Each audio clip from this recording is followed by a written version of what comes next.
Hi, everyone, and welcome to my next installment in my series of algebra videos. In this one, the focus is going to be working with the general form of the equation of a line. So in this case, we have graph the equation 3x minus 4y minus 12 is equal to 0 by first converting the equation into slope-intercept form. Okay, we want to label the y-intercept and one other point, any other point on the graph. So the y-intercept and a second point. Okay, so this is not the only way to graph an equation in general form, but this is one way. And in problem 2, I'm going to do it a different way. So we're going to start with the equation 3x minus 4y minus 12 is equal to 0. And our goal is to put this into slope-intercept form. So we're going to eventually get into y equals mx plus b. So basically our focus is this, solving for y. Get y by itself. Okay, so we're starting off with an equation that's two variables. One of those variables is y, and that's the one we want to isolate. Okay, so to get y by itself, we got to get rid of this 3x, this positive 3x, so we can subtract 3x from both sides of the equation. All right, that'll cancel the 3x on the left and basically move it to the right. Okay, so on the left-hand side, we still got minus 4y minus 12 is equal to negative 3x. Now we've got this minus 12 to deal with. Let's get rid of that minus 12 by adding 12. We could have done these two steps together in one, but I'm doing them separately in this video. Either way, so we cancel the minus 12x on the left. And now we have on the left-hand side, negative 4 times y. And on the right, we've got a negative 3x and a plus 12. Okay, one more step, get y by itself. Right now, y is being multiplied by negative 4. The opposite of times negative 4 would be divide by negative 4. So we're going to divide both sides, meaning everything gets divided by a negative 4. All right, and that should do it. That should do it. The times negative 4, the divide by negative 4, they cancel. So we've got y is equal to negative 3x over negative 4. Those two negatives cancel. So that becomes positive 3 over 4. And that's times x. And then we've got a plus 12 divided by a negative 4. So 12 over 4 is 3. There's a negative sign on the bottom, so that becomes minus 3. Okay, so now our equation is in slope-intercept form.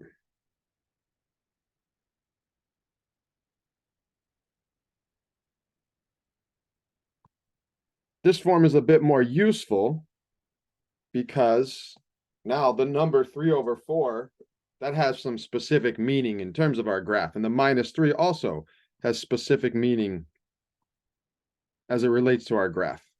Okay, so the number in front of the x, that is the slope.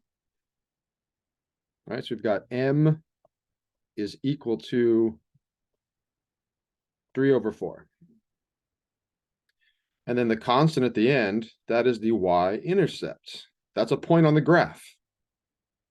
That's a point on the graph. So the graph crosses the y-axis at negative 3. So the b, in this case, is negative 3. And what that tells us is that there is a point on the graph at 0, negative 3. All right, so about right here. That's 0, negative 3, or negative 3 on the y-axis. So we start with the y-intercept, and then we do the slope second, right? Y-intercept first, slope second. The slope is telling us how to get a second point, right? We could always use the slope to generate more points. So the slope, 3 over 4, that's rise over run. All right, so when we say the slope equals 3/4, that means if we go up 3 and over 4, in this case, right 4, right, up 3, right 4, it should take us to another point on the graph. So we basically just have to count starting from this first point, 0, -3. Okay, we go up 3, 1, 2, 3. Right 4, 1, 2, 3, 4. And there's a second point on the graph. All right. Once we have 2 points, we have the line. And our goal here was to graph the line. So we actually end up with the point 0, -3. And the other point we ended up with was 4, 0. We actually ended up with the x-intercept. We don't have to. But in this case, that's our second point. So one way to graph an equation that looks like this is to solve for y. And once you solve for y, that gives you the y-intercept, which is your first point, and that gives you your slope, which takes you to your second point. Okay, so let's do another problem just like this. Same question. We'll just have a different equation. All right, graph the equation. In this case, graph the equation 5x plus 3y equals 9 minus x. But in this case, instead of saying by first converting to slope-intercept form, let's convert to general form.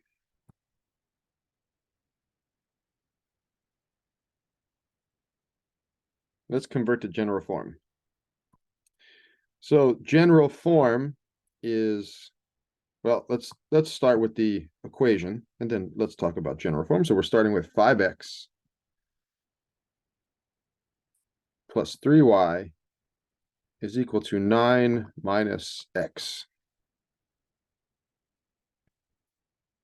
Okay, so we want to get x and y on the same side. With general form, what we're looking for is some number, some whole number times x plus some whole number times y is equal to some other whole number. All right, no fractions. If we end up with fractions, we got to get rid of them. And we could get rid of fractions with multiplication. Okay, so x and y on the left, number on the right. So we could add x to both sides of the equation. Let's get rid of this arrow. We could start off by taking care of that minus x with a plus x. Right? That'll take care of the x on the right-hand side. So if we add x to the right, we got to add x to the left. In this case, we're not going to have to deal with any fractions. We get 6x plus 3y is equal to 9. Now, we may have to deal with fractions on the graph, but for our equation, now we have an equation in general form.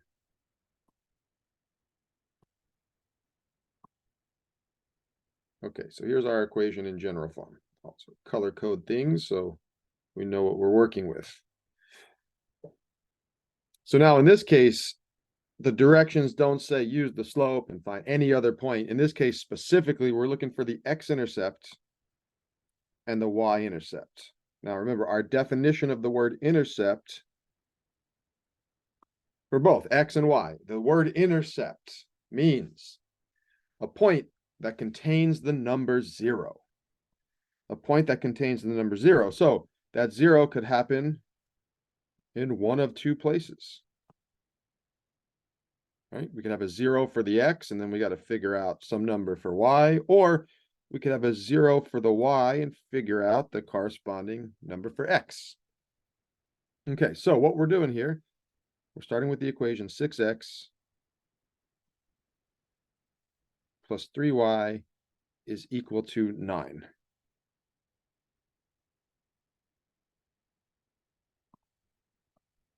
And for this first point, the y-intercept, we let x equal 0. We let x equal 0. So we have 6 times 0, 6 times 0 plus 3 times y is equal to 9. Anything times 0 is 0, so that becomes 3y is equal to 9. We can divide both sides by 3. We want to solve for y here. And we get y is equal to 3. Okay, so that's 1 point on the graph. When x is 0, y is 3. When x is 0, y is 3, and we can put that right about there. At positive 3 on the y-axis. All right, and then we do the same thing. We do the same thing for the other choice for the 0. Instead of the 0 for the x, we could put the 0 in for the y. So we're starting with 6x plus 3y is equal to 9. So we'll replace the y in this case, the y with the number 0. So we'll pop a 0 in right there. Equal 9. 3 times 0 is 0, so that gives us 6x is equal to 9. Divide, as we did just before. In this case, we're dividing by 6, both sides, and we get x is equal to 9 over 6, which reduces to 3 over 2. All right, so that's our second point. X is 3 over 2 when y is equal to 0. 3 over 2 is 1.5 or 1.5. So we'll put a point right here, right between the 1 and the 2 on the x-axis. All right, so this is the point 0, 3. This is the point 3 over 2, comma 0. We have our x-intercepts, we have our y-intercepts, we have 2 points, which means we could graph the line. Once we have 2 points, we can graph the line. Okay, so this is 2 methods for graphing an equation in general form. You could either keep it in general form and plug in 0 for x, 0 for y, like we did in this one. Or back in number 1, start with general form, solve for y, put it in slope-intercept form, and then use that equation to graph. Start with the y-intercept, and then use the slope. Okay, so that's 2 ways we could approach this type of problem. Both are equally effective. Okay, a few more problems. This one's going to be a bit quicker because there's not really much work to do. What is the equation whose graph is given below? What is the equation whose graph is given below? Well, if we start looking at points and labeling points on this equation or on this line, we see that, well, that's the point 0, 3. I'm just going to randomly start, plotting some points. Okay. This one over here on the right, it looks like 7 on the x-axis. So 7, 3. This one right here, that is -3 on the x-axis. So -3, 3. This one over here looks like we're over at -8 on the x-axis, +3. This is not, you don't have to label points for this problem. This is just for the discussion purposes. But if you look at these 4 points, they all have something in common. They all have a y value of 3. And it turns out every point on this horizontal line has the same y value of 3. So the equation of a horizontal line always looks like this.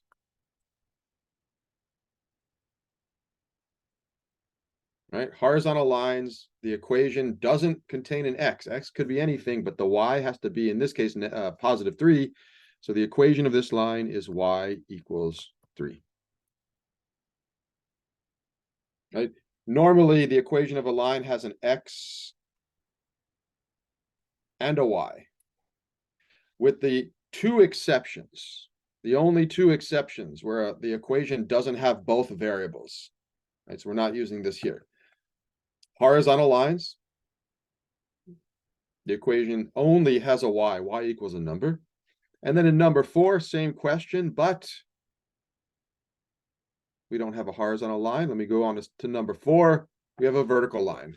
And if we do the same thing, if we just look at some random points on this line, we see that every point has an x value of, should be -4, -4. They all have an x value of -4, right? Starting at the top, that looks like -4, 7. Then we've got -4, 3, -4, 0, -4, -2. So for a vertical line, they all have a common x value. So the equation of a vertical line will always look like this: x equals a number. In this case, every point has the same x value, -4. So the equation of this line will be x equals -4. All right, so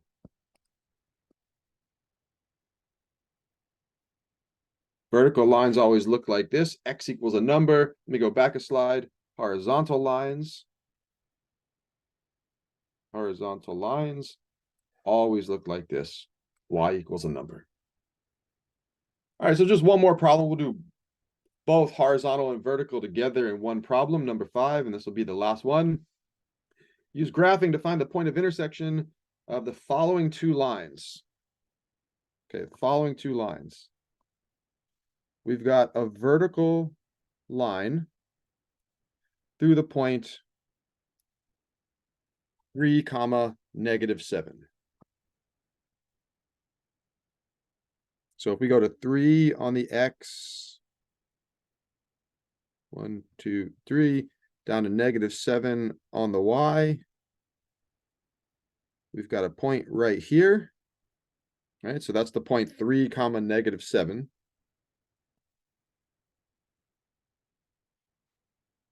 And we're drawing a vertical line.